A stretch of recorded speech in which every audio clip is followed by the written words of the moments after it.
Taking to the stage right there. This is sort of a similar scene that we've seen many times before when he holds these sort of rallies with many people there in attendance. I think I saw 200 people or so were invited to hear these remarks from the former president. Yeah, he's giving remarks. This is following his arraignment earlier today. So let's just listen in. Thank you very much, everybody. We have to save our country. God bless you all. God bless you all. And I never thought anything like this could happen in America. Never thought it could happen. The only crime that I have committed is to fearlessly defend our nation from those who seek to destroy it. From the beginning, the Democrats spied on my campaign. Remember that? They attacked me with an onslaught of fraudulent investigations. Russia, Russia, Russia. Ukraine, Ukraine, Ukraine. Impeachment hoax number 1. Impeachment hoax number 2. The illegal and unconstitutional raid on Lago, right here. The lying to the FISA courts, the FBI and DOJ relentlessly pursuing Republicans. The unconstitutional changes to election laws by not getting approvals from state legislators. The millions of votes illegally stuffed into ballot boxes and all caught on government cameras. And just recently, the FBI and DOJ in collusion with Twitter and Facebook in order not to say anything bad about the Hunter Biden laptop from hell, which exposes the Biden family as criminals and which, according to the pollsters, would have made a 17-point difference in the election result. And we needed a lot less than that, like about 16.9. It would have been in our favor, not my favor, our favor, because our country is going to hell. And we remember the 51 intelligence agents who said Hunter Biden's laptop was Russian disinformation. It didn't exist. It was Russian disinformation. Remember that? And that was all confirmed strongly by the FBI when they all knew that it wasn't Russian disinformation. And so much more. Our elections were like those of a third world country. And now this massive election interference at a scale never seen before in our country, beginning with the radical left, George Soros-backed prosecutor Alvin Bragg of New York, who campaigned on the fact that he would get President Trump. I'm going to get him. I'm going to get him. This is a guy campaigning. He wanted to get President Trump at any cost, and this before he knew anything about me, didn't know a thing about me. He was campaigning. As it turns out, virtually everybody that has looked at this case, including rhinos and even hardcore Democrats, say there is no crime and that it should never have been brought. Never have been brought. Everybody. Even people that aren't big fans have said it. They said this is not the right thing to do. It's an insult to our country, as the world is already laughing at us for so many other reasons, like our open borders, our incompetent withdrawal from Afghanistan, where we left behind American citizens, $85 billion worth of the best military equipment in the world, lost 13 magnificent young lives, and far too many to mention that are so badly hurt with the loss of arms and legs and facial obliteration. The most embarrassing time in our country's history, in my opinion. Then our give up on energy independence and even energy dominant. We're going to be dominant within 6 months, more than any other nation ×2. We had this all just 3 years ago. Our raging crime statistics, if you look in Democrat-run cities, numbers the likes of which we have never seen before. The open threats by various countries of the use of nuclear weapons, something never mentioned or discussed by outside nations during the Trump administration, and which could very well lead under the Biden administration's leadership to an all-out nuclear World War III can happen. We're not very far away from it, believe it or not. An economy that has been crippled by the biggest inflation we have seen in more than 60 years, and a military that I used to defeat ISIS in 4 weeks. They said it would take 4 years. 4 weeks. To kill al-Baghdadi and Soleimani, that has now gone woke at the top levels by trying to indoctrinate everyone down to the lowest ranking patriot. But now they have really stepped up their efforts by indicting the 45th President of the United States, who received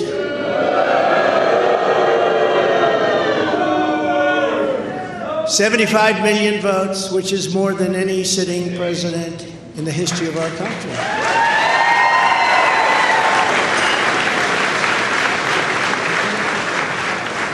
And in the wings, they've got a local racist Democrat district attorney in Atlanta who is doing everything in her power to indict me over an absolutely perfect phone call, even more perfect than the one I made with the president of Ukraine. Remember, I kept saying that's a perfect call.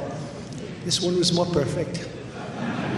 Nobody said, "Sir, you shouldn't say that." Many people on the phone were hung up in disgust because of something I inappropriately said, because nothing was said wrong. In fact, at the end of the call, we agreed to continue our conversation about election fraud, and election fraud specifically in Georgia, at a later time. Many people on the phone, including lots of lawyers, nobody found anything wrong with that perfect call until a book promotion tour many months later. All of a sudden they say, "You know, I remember Trump making a call. Let's look at that." This fake case was brought only to interfere with the upcoming 2024 election, and it should be dropped immediately.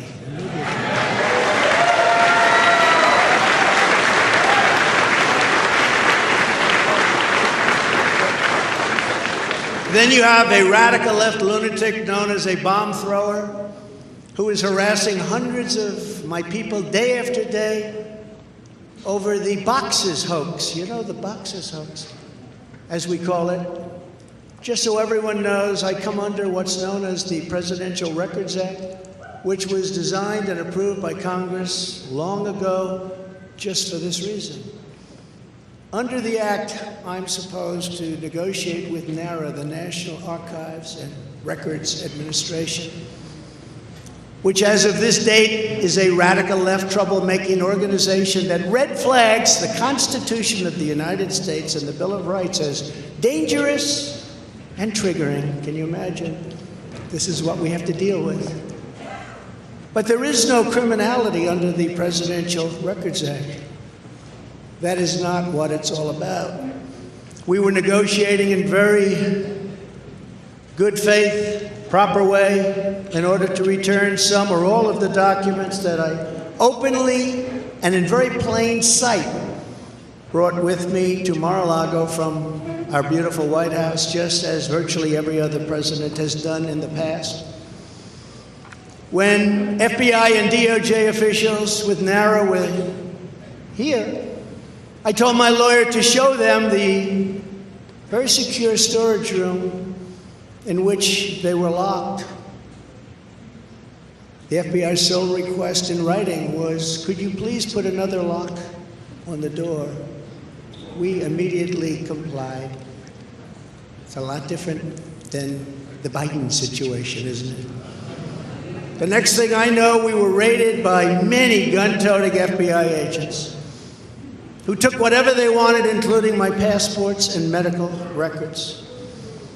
Everybody was in shock. Nobody had ever heard of such a raid before. Can't even believe it. Who would think that that could happen today? I immediately thought of the Fourth Amendment that protects against unreasonable search and seizure. But they did it anyway because our justice system has become lawless. They're using it now, in addition to everything else, to win elections. Apparently, they're not looking at me through the view of the Non-Criminal Presidential Records Act. They came up with a new one. This is a new one. And they're looking at me through the Espionage Act. Think of that. How does that sound? Of 1917, where the penalty is death. Even though that has absolutely nothing to do with openly taking boxes of documents and mostly clothing and other things to my home, which President Obama has done, the Bushes have done, Jimmy Carter's done, Ronald Reagan has done. Everybody's done. In fact, Hillary Clinton got rid of 33,000 emails, and that was okay. But nobody's done it like Joe Biden. This lunatic special prosecutor named Jack Smith, I wonder what it was prior to a change, who others of his ilk say he's even worse than they are, is only looking at Trump, yet Joe Biden took massive amounts more documents, even removed many boxes to Chinatown. You believe that? Just got $10 million from China. Where did that come from? I guess they were banking on Hunter's expertise and had others stored in unsecured offices in Pennsylvania and strewn all over his garage floor where his now very famous Corvette is also stored. All over the floor, including classified documents. But that's okay. Perhaps most importantly, he has 1,850 boxes in Delaware, which he is refusing to give up. But isn't that real obstruction? That's obstruction. As president, I have the right to declassify documents, and the process is automatic. If I take them with me, it's automatic, declassified. Biden was vice president. He had absolutely no right to declassify as vice president. He doesn't come under the Non-Criminal Presidential Records Act. He comes under the very criminal Federal Records Act, unfortunately for him, but it's not going to matter because they don't follow the law, which has very severe penalties. He had classified documents that he took while he was a senator, which is absolutely inexcusable. And other senators, including Democrats, are outraged. But he's not being harassed and hounded like the people who work for me are. In fact, they seem to have forgotten about his documents entirely. So many, thousands and thousands. It's okay with him. They like to say that I'm obstructing, which I'm not, because I was working with NARA very nicely until the raid on my home. But Biden is obstructing by making it impossible to get the 1,850 boxes or explain why many documents were located in Chinatown. Can't explain it. Why were they in Chinatown? I don't know. Lastly, I'm under investigation. This time a civil investigation by another racist in reverse, who also campaigned on, I will get Trump. I will get him. This was her campaign. Never ran for office. I will get him. Her name is Letitia James. And she proclaimed while campaigning, quote, I look forward to going into the office of the Attorney General every single day, suing him, and then going home. Just before she knew me. She announced, what is fueling my soul right now is Trump. And that she had her eyes on Trump Tower. Those eyes are focused on Trump Tower. Didn't know the young lady. She even assured her supporters in an election promise that we're going to definitely sue him. We're going to be a real pain in the ass. He's going to know my name personally.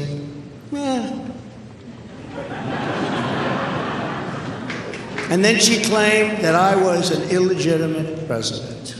Think of it. With all we did on energy, with all we did on the military, on taxes, biggest tax cuts in history, biggest regulation cuts in history, right to try, people able to get drugs now that aren't approved. Hopefully we don't have that problem. Letitia James vowed to use every area of the law to, quote, investigate President Trump and his business transactions. Those transactions are going to be investigated, she said. And that of her family and his family, because we're going after his family, and we're going after them hard. This is all before entering office and all before knowing anything at all about me, but she's going to get me. This is why, along with unrelenting crime, so many people and companies are leaving New York. She said that I falsified my financial statements, but in fact we're proving and will prove that my financial statements were substantially more than we submitted, not less. And in all cases have a strong disclaimer clause in them which tells the institutions that may look at that if they want to, not to rely on the statement. But they've got a problem with their case because, number one, I'm very underleveraged. They can't believe it. All the stuff they read and gave. And have very little debt relative to the value of assets. And importantly, not one bank has lost even $1. She was investigating me to save banks. They have very good lawyers. But they didn't lose $1 with us during this period of time. In fact, the banks we're talking about made almost $200 million off Donald Trump, and they liked me very much. We never missed a payment, never got a default notice, had a great relationship with all of them. I don't need banks. I have a lot of cash. I built a great business with my family, built a fantastic business.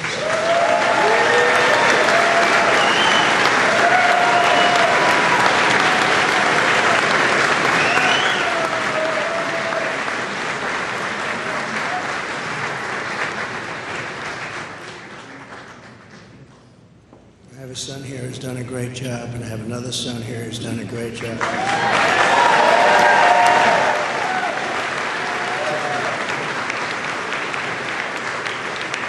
And Ivanka, and Barron will be great someday. He's tall, and he's smart.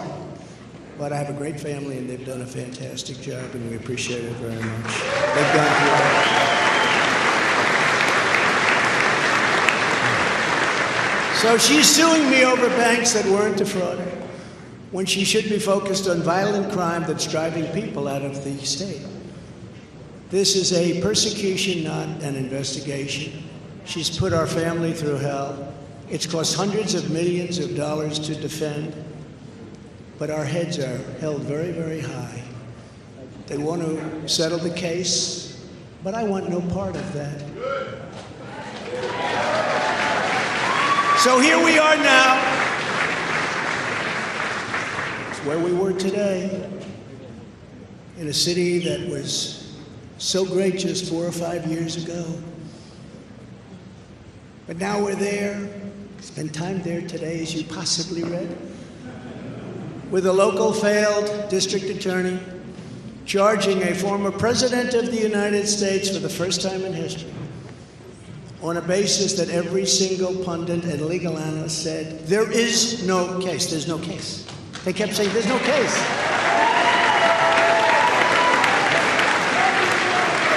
Virtually everyone. But it's far worse than that, because he knew there was no case. That's why last week he delayed for a month and then immediately took that back and threw this ridiculous indictment together. Came out today, everybody said, this is not really an indictment, there's nothing here. My lawyers came to me and they said, there's nothing here, they're not even saying what you did. The criminal is the district attorney because he illegally leaked massive amounts of grand jury information for which he should be prosecuted, or at a minimum, he should resign. And Alvin Bragg's wife confirmed a report that claimed her husband has Trump nailed on felonies. She has since locked down her Twitter account. His chief prosecutor, who represented the Democrats and crooked Hillary Clinton in a firm run by Chuck Schumer's brother, Robert, he quit the firm in order to go to work in the DA office in order to get Trump. Can you imagine that? Hillary Clinton's lawyer, Democrat firm. Ultimately, he quit as chief prosecutor because Bragg didn't think he had a case. Think of that same guy that brought this ridiculous thing today. Yet during his investigation, this prosecutor named Mark Pomerantz wrote and published a book saying all sorts of privileged things and has been very strongly reprimanded. He was reprimanded so strongly. I've never seen anything like it. That's probably the end of it. But what he did was probably very illegal, but he was very, very strongly reprimanded. Even District Attorney Bragg was furious with him. They were having a tremendous fight in the office because of it. But hope is never lost because various prosecutors in the DA's office also quit because they thought President Trump was being treated very unfairly. How about that? Isn't that great? Oh, I love them. I'd like to meet them. I'd like to meet them. The DA's office even had a web page. Meet the team of executives who have done this to President Trump. That was the title. Isn't that nice? They immediately had to take it down. Meanwhile, overall, crime in New York was up 30% last year, much more than that the year before, with felony assaults, robberies, and burglaries all up by massive, massive numbers. Not the same place that I know, not the same place that you know. And this is where we are right now. I have a Trump-hating judge with a Trump-hating wife and family whose daughter worked for Kamala Harris and now receives money from the Biden-Harris campaign and a lot of men. We recently had another trial, and the same judge told the fine man who worked for me for many, many years that if you admit your guilt, you will be in jail for 90 days. But if you don't, if we go through a trial and you're found guilty, you're going away for 10 years and maybe longer, which for a 75-year-old man with a great family really means life. What the prosecutors and judge did to that man, I will never forget, because it's right out of the old Soviet Union. That's where we are. They said, you say anything about Trump, meaning that's bad, and you won't even have to serve the 90 days. You'll walk free. And they say that to many of my employees. We have this Jack Smith lunatic threatening people every single day through his representatives. They're threatening jail terms. But talk about Trump and you'll go free. This is where we are as a nation. Who would have thought? They can't beat us at the ballot box, so they try and beat us through the law. That's the country in which we live, however, right now. The USA is a mess. Our economy is crashing. Inflation is out of control. Russia has joined with China. Can you believe that? Saudi Arabia has joined with Iran. China, Russia, Iran, and North Korea have formed together as a menacing and destructive coalition. Would have never happened if I were your president. Would never have happened. Nor would Russia attacking Ukraine have happened. All of those lives would be saved. All of those beautiful cities would be standing. Our currency is crashing and will soon no longer be the world standard, which will be our greatest defeat, frankly, in 200 years. There will be no defeat like that. That will take us away from being even a great power. If you took the 5 worst presidents in the history of the United States and added them up, they would not have done near the destruction to our country as Joe Biden and the Biden administration have done.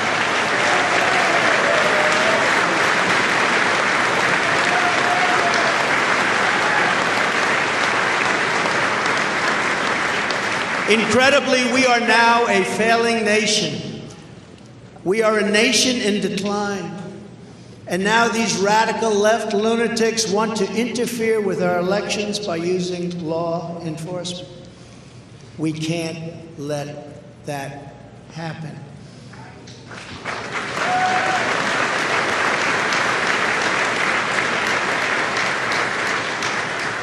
With all of this being said, and with a very dark cloud over our beloved country, I have no doubt, nevertheless, that we will make America great again. Thank you very much. God bless you, and God bless America. Thank you very much, everybody.